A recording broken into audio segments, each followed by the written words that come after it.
What happens when a decorated colonel demands a woman's strip in front of 200 elite soldiers? Noon. Arizona sun scorching the training field. Colonel Marcus Hayes paces atop the platform, voice sharp as a whip. We have tourists among us, daddy's girls who think war is a yoga retreat. His eyes lock on a silent blonde in grey. No rank, no insignia. You, he sneers. Strip. Now. Gasps ripple. She doesn't flinch, just steps forward, peels off the shirt. A tattoo. Black Hawk circling a sniper scope. Silence. Then a voice from the back. Sir. Permission to speak. That tattoo. Only 5 of us ever earned it. The colonel's jaw tightens. And she, still calm, meets his eyes. 4, she says. The 5th didn't make it out. Before we continue, imagine standing there, surrounded by people waiting for you to break. What would you do? Would you walk away or stand your ground? Drop a comment below and tell us where you're watching from today. Sarah Miller's alarm never sounds at 5 in the morning because she's already awake, staring at the ceiling of her modest Phoenix apartment. The routine never changes. Bare feet hit the floor in absolute silence. Muscle memory from years of moving through spaces where sound meant death. She makes coffee with mechanical precision, counting each second the water boils, measuring the grounds to the exact gram. Her neighbors in the building think she's peculiar, the quiet blonde who keeps odd hours and dresses like she shops exclusively at thrift stores. They see the faded jeans, the oversized flannel shirts, the complete absence of makeup or jewelry. They assume she's a struggling college dropout, maybe working multiple jobs to make ends meet. They're half right about the jobs. The veterans bookstall where she works part-time pays minimum wage, but Sarah never complains. She arranges military histories and memoirs with reverent care, her fingers lingering on spines that tell stories she'll never share. The owner, a Vietnam veteran named Chuck, noticed early on how she moves through the store. Every step is counted, every corner checked, every entrance and exit mentally catalogued. He stopped asking questions after the 3rd time she helped a customer suffering a PTSD episode, her voice cutting through panic with the precision of a surgeon's blade. You're safe, she'd whispered to the sobbing Marine. Count with me. 4 things you can see, 3 you can hear, 2 you can touch, 1 you can smell. The technique was textbook, but the understanding in her eyes was earned. Her Honda Civic sits in the parking lot like a faithful dog, 200,000 miles on the odometer and rust eating at the wheel wells. She could afford better. The disability checks arrive monthly, though she donates most to Gold Star families through anonymous money orders. The car serves its purpose, invisible, forgettable, just another piece of the urban landscape. Inside her apartment, everything has its place. The bed she rarely uses, preferring the floor where her back stays straight and her reactions stay sharp. The kitchen where meals are fuel, nothing more. The living room with its single chair positioned to see both windows and the door, and the locked drawer in her bedroom, containing a folded flag and dog tags she hasn't worn in 3 years. The letter arrives on a Tuesday, delivered not by regular mail, but by a uniformed courier who checks her identification twice before handing over the sealed envelope. Project Silent Guardian is stamped across the top in letters that seem to pulse with authority. Inside, General Patricia Coleman's signature authorizes what amounts to an order disguised as a request. A new classified training program needs evaluation. Elite soldiers learning advanced survival and psychological warfare resistance. Sarah's presence is strongly requested based on her unique qualifications and perspective. The words are carefully chosen, dancing around what they really mean. We need someone who's been through hell and survived to tell us if this training creates warriors or corpses. Sarah holds the letter for a long time, her thousand-yard stare focused on something beyond the paper. Her free hand unconsciously moves to her collarbone where dog tags once rested. The weight of them is phantom pain, like a missing limb that still aches in bad weather. She could refuse. She's done her time, paid prices that can't be calculated in blood or treasure. But something in the general's words catches her attention. A mention of female recruits facing integration challenge that need addressing. Sarah knows what that means in military speak. She's lived it, breathed it, bled for the right to stand among warriors who thought chromosomes determined courage. One last time, she tells herself, folding the letter with precise creases. One last mission to make sure other women don't pay the prices she paid. The decision feels like stepping back into crosshairs. But some battles choose their soldiers. The drive to the Arizona facility takes 3 hours through desert that shifts from city to desolation. Sarah arrives as the sun reaches its peak. Her civilian clothes a deliberate choice that she knows will cost her. The guard at the gate does a double take at her authorization, clearly expecting someone in uniform.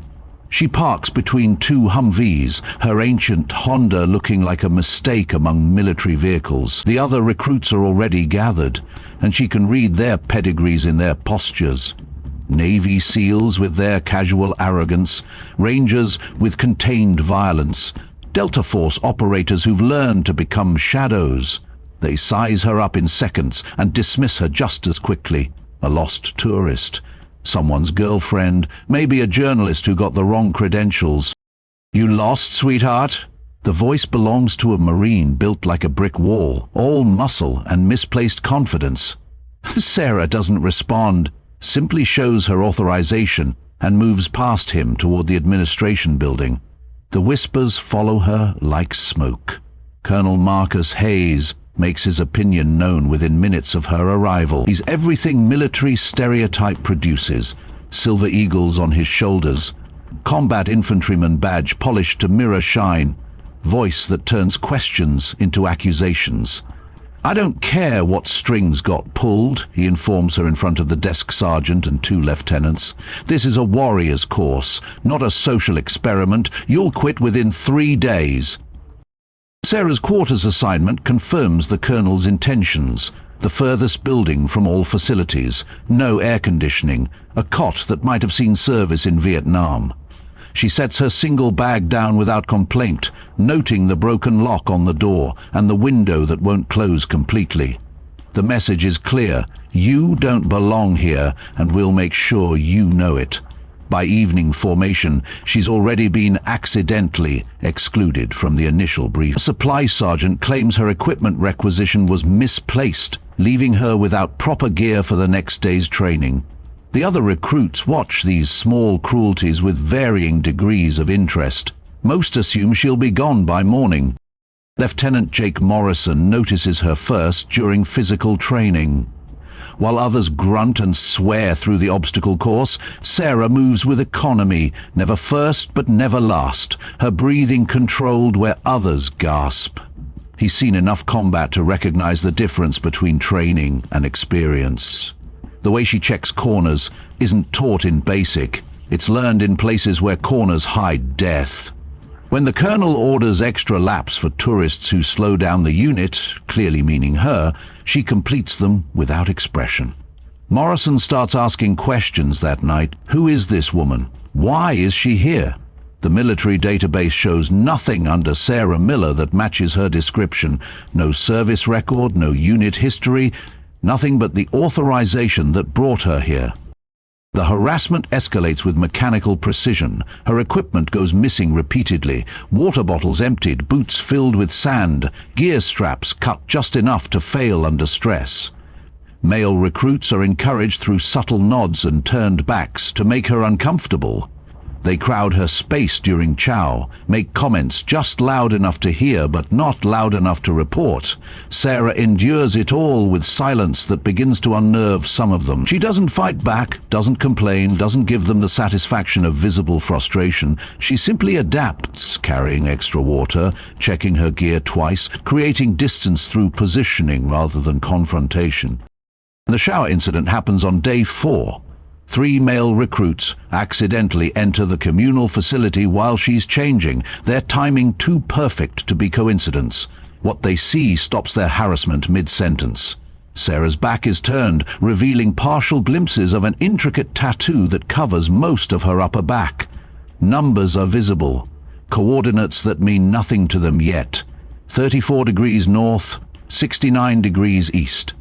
A date stands out among the design, 08.15.2019. The men freeze. Something about the precision of the ink, the way scars interrupt the pattern, telling a story they're not sure they want to know. They leave quickly, quietly, and word spreads through whispers. The woman has marks. Not decorative tattoos chosen for beauty, but something else entirely. Something that speaks of places and times that leave permanent impressions on more than skin. Morrison can't let it go. That night, he inputs the coordinates into a military mapping system. The location that appears makes his blood chill. Coronel Valley, Afghanistan. The Valley of Death, where more Americans died per square meter than almost anywhere else in the war.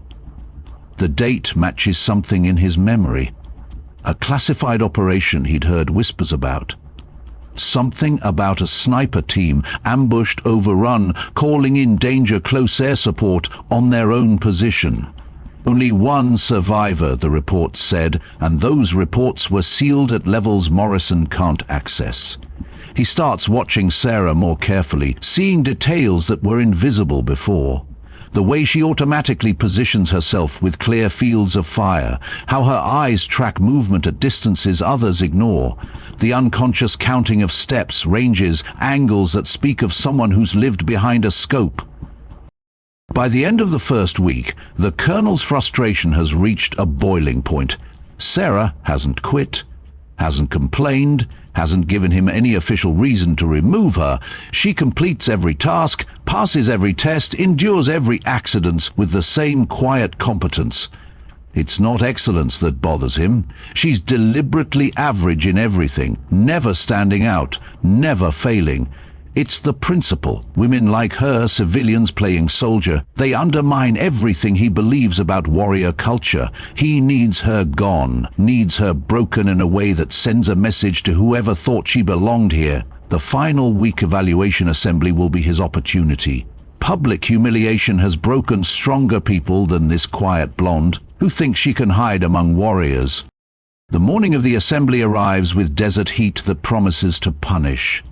200 recruits form up in the main courtyard, their ranks perfect, their attention focused on the raised platform where instructors gather. Colonel Hayes takes his position with the satisfaction of a hunter who's cornered prey. He lets the silence build, lets the sun beat down, lets anticipation grow among those who've watched this drama unfold. Today, he begins, voice carrying across the formation, we evaluate not just your skills, but your character, your honesty, your right to stand among warriors. His eyes find Sarah in the third row, and his smile is predatory. Some of you have tried to hide who you really are, tried to pretend you belong here through deception. The accusation hangs in the air like smoke from distant fires. Miller! He barks, and every head turns to watch her, front and center.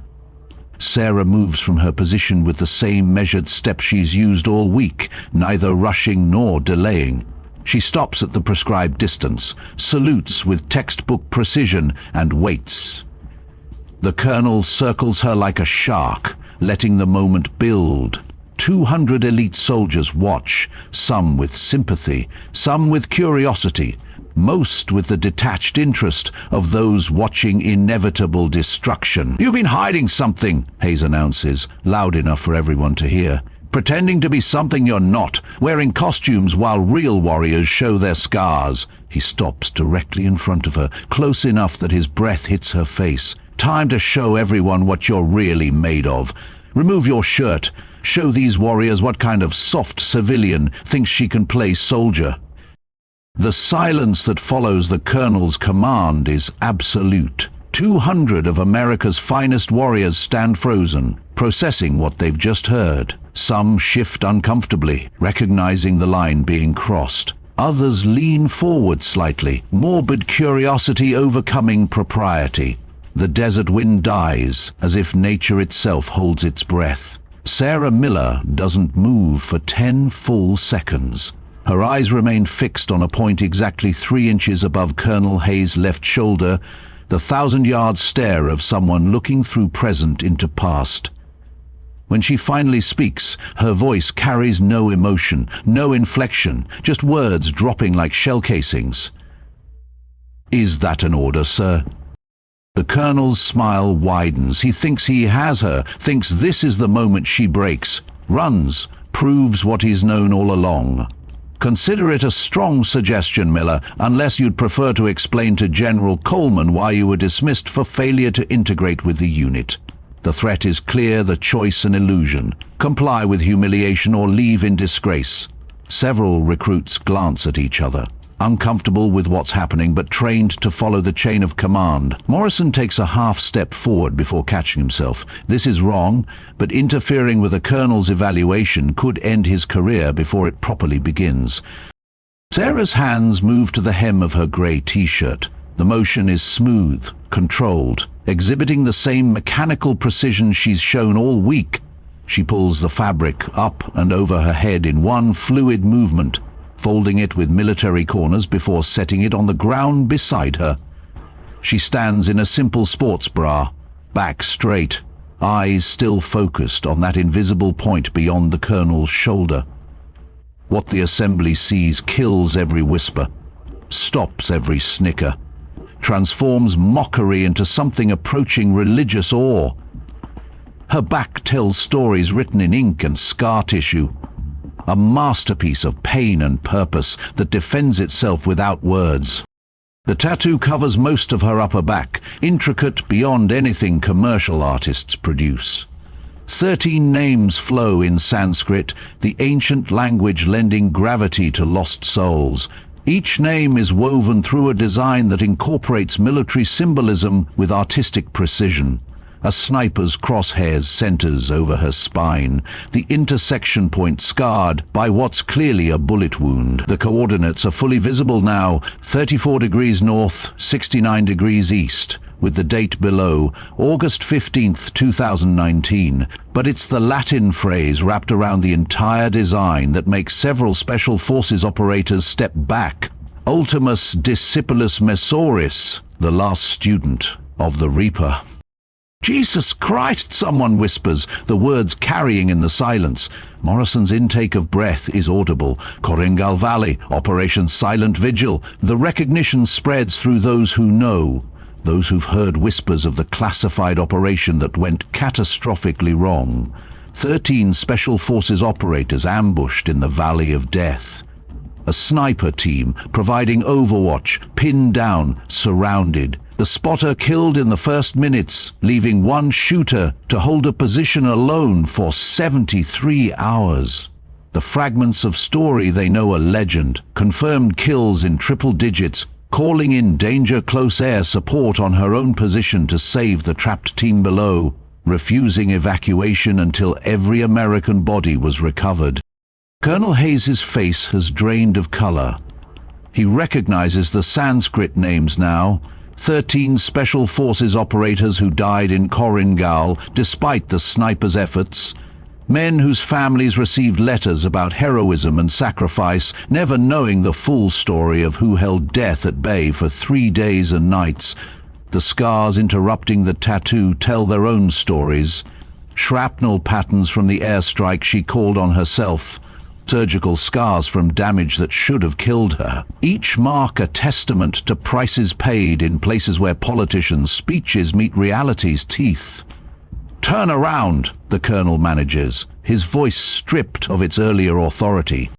Sarah complies with the same mechanical precision. Her front reveals more history written in damaged flesh, GSW scars that speak of rounds that found their mark but failed to stop her. A knife wound across her ribs that required field suturing, but it's her eyes that complete the revelation. Empty of anger, empty of pride, empty of everything except the weight carried by those who've seen too much.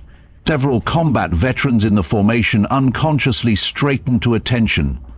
They recognize those eyes, have seen them in mirrors after their own returns from hell. This isn't a civilian playing soldier. This is a warrior who's earned the right to be forgotten. An older instructor, a master sergeant with Vietnam ribbons, breaks protocol. "Ghost Miller," he says, loud enough for everyone to hear. "I thought you were dead." The nickname ripples through the ranks.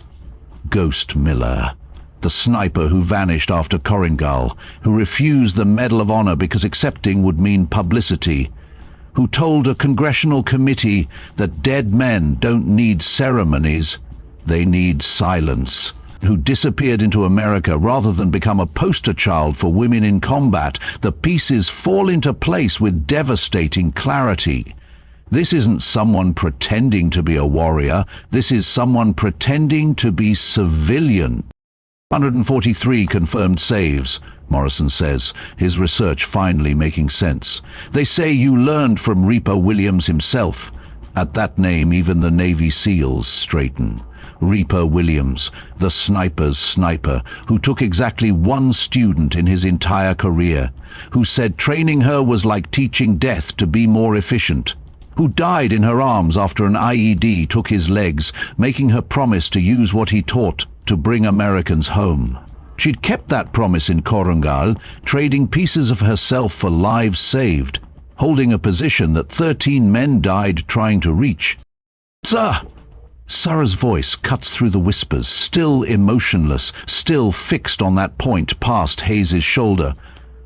"May I retrieve my shirt?" The question hangs in the air like a challenge wrapped in subservience. She has given him what he demanded, shown what he insisted on seeing.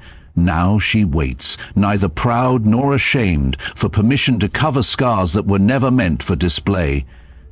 The colonel's mouth opens, closes, opens again. Around them 200 elite warriors stand at attention without being ordered, offering the only salute that matters, recognition from those who've been where maps end and nightmares begin.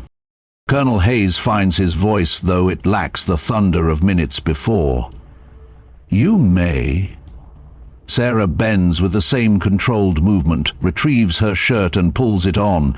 The grey fabric covers history but changes nothing. Everyone has seen, everyone knows. She returns to attention, waiting for dismissal that doesn't come. The colonel stares at her, processing the magnitude of his miscalculation.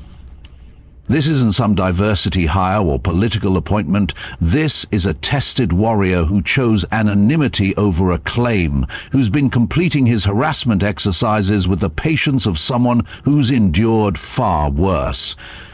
"Why?" Hayes asks, the single word carrying more questions than one syllable should hold. Why hide? Why endure his abuse? Why attend this training when her credentials surpass most instructors? Sarah's eyes finally meet his, and for the first time all week she shows emotion, a sadness so profound it makes hardened soldiers look away. Because 13 men can't speak for themselves, sir. Someone has to remember them correctly. The answer is cryptic to most, clear to those who understand survivors' guilt. She's here because the dead can't be, because every qualification she earned cost lives she couldn't save. "Dismissed," Hayes manages, but nobody moves. The formation stands frozen, processing what they've witnessed. Sarah turns to go, takes 3 steps, then stops as a voice calls out, "Wait!" It's Master Sergeant Chen, the instructor who recognized her. "The 13. Will you tell us their names?" The question breaks protocol, 17 different ways, but nobody cares. She speaks 13 names in Sanskrit, the ancient language giving weight to each syllable. With every name comes a fragment of story. The sergeant who covered her displacement, the lieutenant who held the perimeter until his ammunition ran out, the medic who used his body to shield wounded until shrapnel found gaps in his armor. When she finishes, several veterans have tears on their faces. These aren't just names anymore. They're brothers whose sacrifice has been carried, in Sanskrit, on one woman's back. Written in a language older than countries, because some debts transcend borders. They saved me first, Sarah says simply. I just returned the favor for as long as I could. The understatement hits harder than any boast. 73 hours of returning favors, 3 days of precision violence holding death at bay, one woman with a rifle and the ghost of her teacher making every shot count until physics and mathematics couldn't stretch any further. General Patricia Coleman's arrival is unexpected, but not coincidental. Her helicopter touches down with timing that suggests surveillance, that this confrontation was observed and allowed to reach its conclusion. She emerges in full dress uniform, stars catching sunlight as she approaches the assembly. Hayes snaps to attention so quickly his back audibly pops. The general ignores him entirely, walking straight to Sarah. Sergeant Major Miller, she uses the rank Sarah never mentions, "Thank you for accepting my invitation." The pieces click into place. For those paying attention, this wasn't random selection. This was the general using Sarah to expose something rotten in the colonel's command. "Ma'am," Sarah responds, neither confirming nor denying the implication. Coleman turns to address the assembly, her voice carrying authority earned in combat zones. "I've been monitoring this training evolution with particular interest, specifically the integration challenges faced by certain recruits." Her eyes find Hayes, and her expression could freeze blood. "What I've observed requires immediate correction. Colonel Hayes, you're relieved of this command pending investigation into systematic harassment and conduct unbecoming an officer." The colonel's mouth opens to protest, but Coleman's raised hand stops him. "Your transfer orders are already cut. Report to Pentagon Administrative Division by 0800 tomorrow." The general isn't finished. "Some of you witnessed what happened here and said nothing. Others participated in harassment disguised as unit cohesion. This ends now. We don't break our own to prove they belong. We recognize warriors by their actions, not their demographics."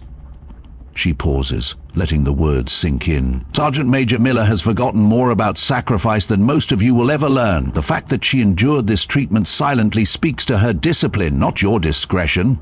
Several recruits shift uncomfortably, remembering their own participation in the week's cruelties. Morrison steps forward, surprising himself with the breach of protocol.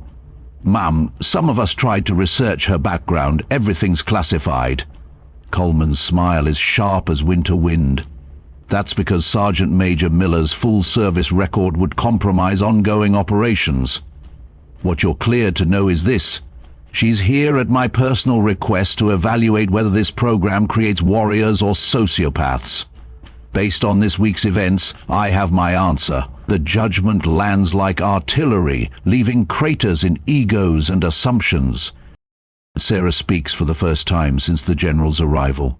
"Permission to withdraw from the program, ma'am?" Coleman turns to her with something approaching maternal concern. "Denied. You'll complete the training, though instructors will be reminded that you're here as an evaluator, not a target. Your insights on psychological warfare resistance are particularly needed." The order is gentle but firm. Sarah's contribution isn't finished just because her secret's exposed. If anything, her revealed expertise makes her presence more valuable, not less. "There's something else," Coleman continues, addressing the full assembly again. "The Pentagon has authorized a ceremony to properly recognize Sergeant Major Miller's actions in Korengal. Full honors, media coverage, the works." She watches Sarah's face carefully as she speaks, which she'll refuse, as she's refused every attempt at public recognition for the past 3 years. Because she believes the dead deserve memory more than the living deserve medals. Prediction proves accurate, as Sarah's expression closes off completely. No ceremonies, no spotlights, no using the 13 as stepping stones to fame. A recruit near the back, one who participated in the harassment, finds his voice. "We didn't know." The excuse hangs in the air like smoke from cheap cigarettes. Chen, the Vietnam veteran instructor, responds before Coleman can. "You didn't need to know. You needed to act like the warriors you claim to be. Instead, you acted like high school bullies with security clearances." The condemnation stings worse coming from enlisted rather than officers. These are the standards they've failed, the brotherhood they've betrayed, by turning on one of their own. The assembly disperses, with the awkward movements of soldiers processing shame. Some approach Sarah to apologize, but she waves them off with minimal gestures. Apologies are words, and words didn't hold Corrigal. As the crowd thins, Colonel Hayes makes one last attempt at salvaging dignity. "I was testing unit cohesion," he tells Coleman, desperation leaking through military bearing, ensuring standards remained high. The general's response could etch glass.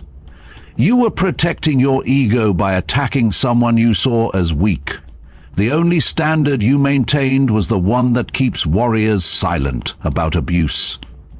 Hayes has no response that won't deepen his grave. He salutes and retreats, his career effectively ended by his own cruelty. Sarah starts walking toward her quarters, but Morrison intercepts her. "Why didn't you say something? First day you could have shut this down." She studies him with eyes that have calculated wind speeds over corpses. "Would you have learned anything if I had?" The question contains its own answer. Morrison thinks about the week, about watching harassment escalate, about his own hesitation to intervene. "We failed you," he admits. Sarah shakes her head. "You failed yourselves. I've been failed by better." The dismissal is gentle but final. She's endured worse than their ignorance, survived more than their disrespect. That evening, a package appears outside Sarah's quarters. Inside, 13 challenge coins from different special forces units, each one left by a recruit who researched the names on her back. A note reads, "We remember them too now." Sarah holds each coin, feeling the weight of metal and meaning. These tokens matter more than medals because they come from the enlisted, from those who understand that glory is for politicians while grief is for soldiers. She arranges them carefully on her windowsill, 13 circles catching moonlight like small shields against forgetting. The first 13 circles, like the blue balm, now dimly accent. Have you ever been underestimated because of how you look? Share your story in the comments. The leak happens within hours. Someone's phone captured portions of the confrontation, though Sarah's face remains mostly obscured by angle and distance. The video spreads through military networks, faster than classified information should travel. "Female soldier forced to strip. What happens next will restore your faith," becomes the clickbait title that makes Sarah disappear from base before dawn. She leaves only a letter for General Coleman. Evaluation complete. Program produces capable warriors, but needs ethical oversight. Recommendations attached. Please ensure the colonel's replacement understands that strength includes knowing when not to use it.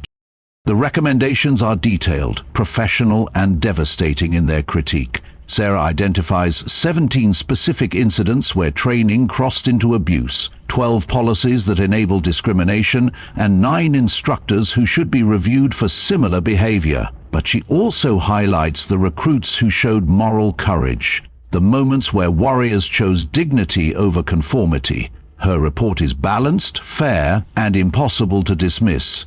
Coleman implements every suggestion within a month, turning the program into a model for integrated training. Colonel Hayes' desk duty proves temporary. Within 3 months he's processed out on early retirement, his final evaluation noting failure to maintain standards consistent with military values. The truth is harder. He's become a cautionary tale whispered in officers' clubs, the colonel who tried to break a ghost and found himself haunted. Several female recruits report that his replacement, Colonel Amanda Foster, references Ghost Protocol in her welcome brief. "You belong here. Anyone who says otherwise will answer to me in the memory of those who proved it with blood." Morrison finds himself thinking about Sarah's question weeks later during a night operation. His team encounters local civilians, and his first instinct is to dismiss their intelligence value based on appearance. The memory of grey t-shirts and hidden warriors stops him. He takes time, asks questions, learns that the elderly woman knows patrol schedules better than his intel briefs. The lesson saves lives when her information reveals an ambush. He tries to find Sarah to thank her, but her trail ends at the bookstore where she no longer works. Chuck, the owner, says only that she left to help other veterans, other ghosts, learning to live with what they carry. The ripple effect spread through military culture in subtle ways. Female recruits at various facilities report finding anonymous notes of encouragement during their hardest moments. "Hold the line" becomes an unofficial motto, appearing on bathroom mirrors and inside equipment lockers. Stories spread of a blonde woman who visits veterans' hospitals teaching breathing techniques to those fighting invisible wars. She never gives her name, never stays long, but the techniques she teaches are specific to combat trauma, too precise for civilian counselors. The ghost continues her mission, one saved soul at a time. 6 months after the incident, a female recruit named Davis struggles through the same program under Colonel Foster's reformed command. The harassment is gone, but the training remains brutal. She's considering quitting when she finds a note in her quarters. "You belong here, the 13 believe that, so do I. Hold the line. Ghost." The message gives her strength to continue, to push through exhaustion and doubt. She graduates with honors, never knowing if the note was real or legend. It doesn't matter. The ghost's message has become larger than one person, transforming into collective conscience that guards against cruelty disguised as standards. Sarah's new mission operates from shadows, fitting for someone who learned war through a scope. She identifies struggling veterans through networks that don't officially exist, appears when breakdown threatens, disappears when stability returns. The money she saves from living simply funds safe houses where combat veterans can decompress without questions or paperwork. Her Honda Civic becomes a familiar sight at 3 a.m. outside VA hospitals, waiting to transport those who can't stand another night of clinical white walls and clipboard compassion. She never asks for their stories, never shares her own unless tactically necessary. She simply exists as proof that survival is possible, that ghosts can find purpose beyond haunting. The bookstore where she worked becomes an unofficial gathering place for those she's helped. Chuck keeps her photo tucked behind the register, the only known image of her smiling, caught off guard while shelving a donation of military histories. Veterans stop by to leave messages she'll never receive, updates on lives salvaged from spirals. "Ghost pulled me back," they tell Chuck, who nods and adds their stories to a notebook that's becoming its own form of memorial. The store transforms into a shrine to anonymous intervention, to the radical idea that warriors save each other without requiring credit. Sarah's methods draw attention from unexpected quarters. Dr. Patricia Huang, a VA psychiatrist studying innovative trauma treatments, notices patterns in her patients' recovery stories. Veterans arriving at the edge of suicide suddenly stabilize, citing encounters with someone who understood without explanation. The descriptions vary, sometimes a blonde woman, sometimes just a voice in darkness, but the techniques remain consistent. Breathing exercises that account for adrenaline, grounding methods that work under fire, cognitive restructuring that speaks fluent combat. Huang requests permission to study what she privately calls the Ghost Protocol, but her subjects refuse to provide details. Loyalty runs deeper than clinical curiosity. The 13 graves receive visitors throughout the year, but dawn on August 15th brings something special. 13 small American flags appear at unmarked headstones, placed with military precision before sunrise. The cemetery groundskeeper stops trying to catch whoever places them after recognizing the practiced movements of someone who's done too many burial details. Sarah kneels at each grave, whispers names in Sanskrit, updates the dead on lives they saved through her rifle. Thompson's daughter graduated medical school, she tells one stone. Martinez's son enlisted, says he wants to be like his dad. The conversations are one-sided in physics, reciprocal in purpose. Her latest safe house operates from an abandoned strip mall in Phoenix's industrial district. Officially, it doesn't exist. Practically, it's become a way station for those transitioning between warrior and whatever comes after. No intake forms, no mandatory meetings, just space to exist without judgment, and resources for those ready to use them.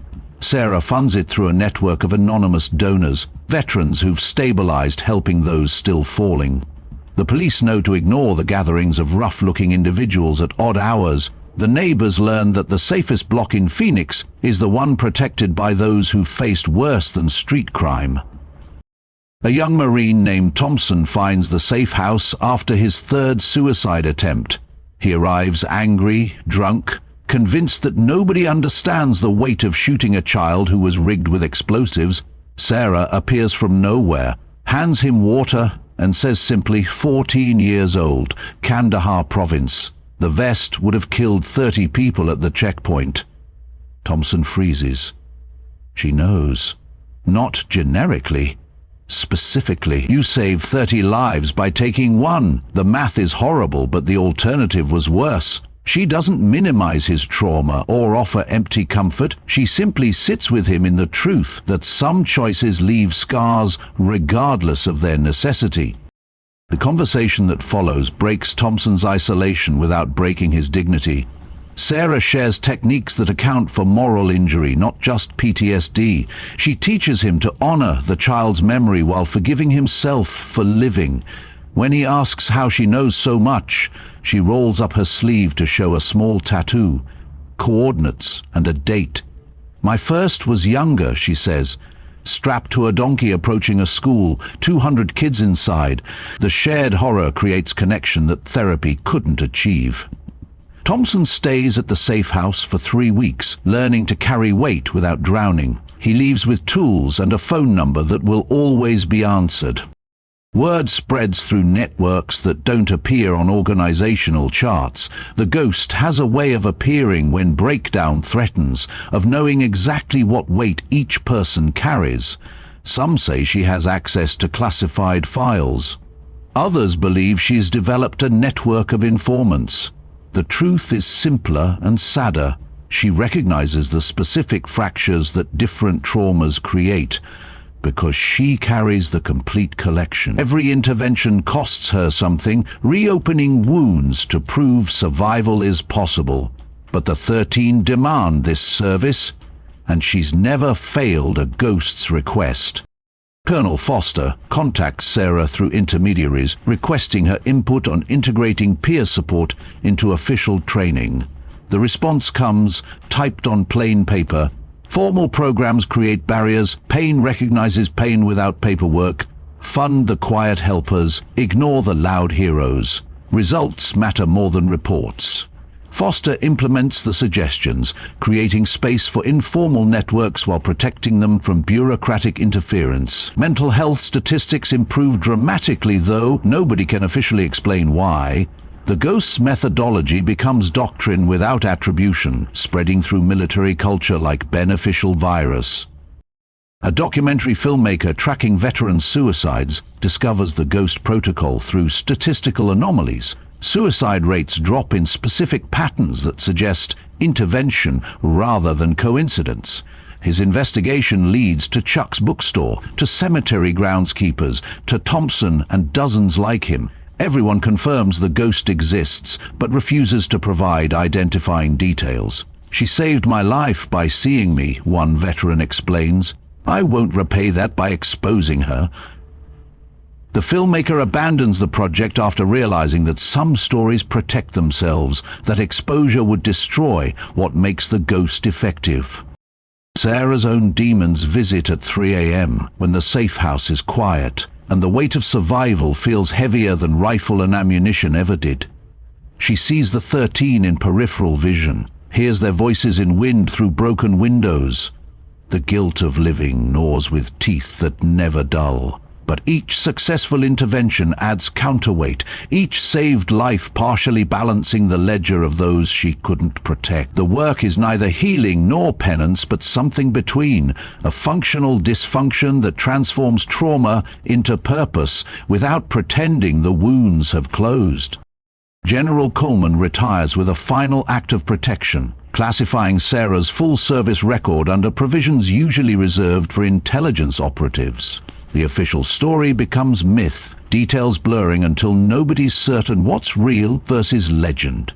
This suits Sarah perfectly. Ghosts work best when their existence can be doubted, when help appears as coincidence rather than mission. She continues driving the same Honda, wearing the same thrift store clothes, living the same deliberately small life that creates space for others to become large again.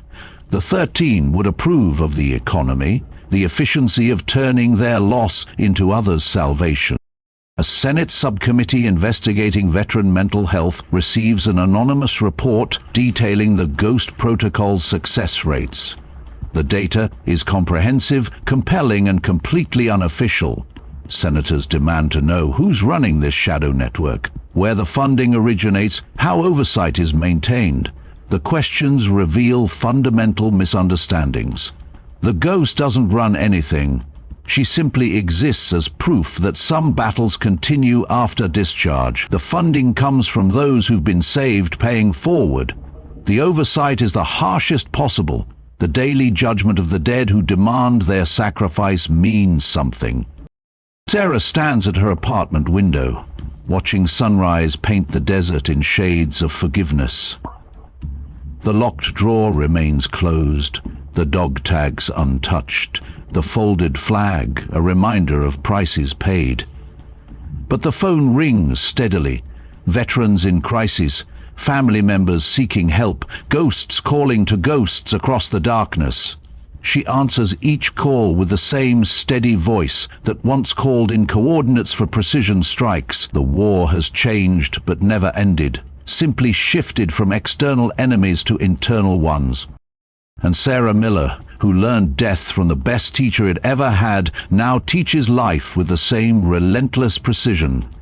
The 13 names in Sanskrit across her back aren't just memorial, but mission statement. Every life saved adds meaning to their sacrifice. Every intervention honors their memory.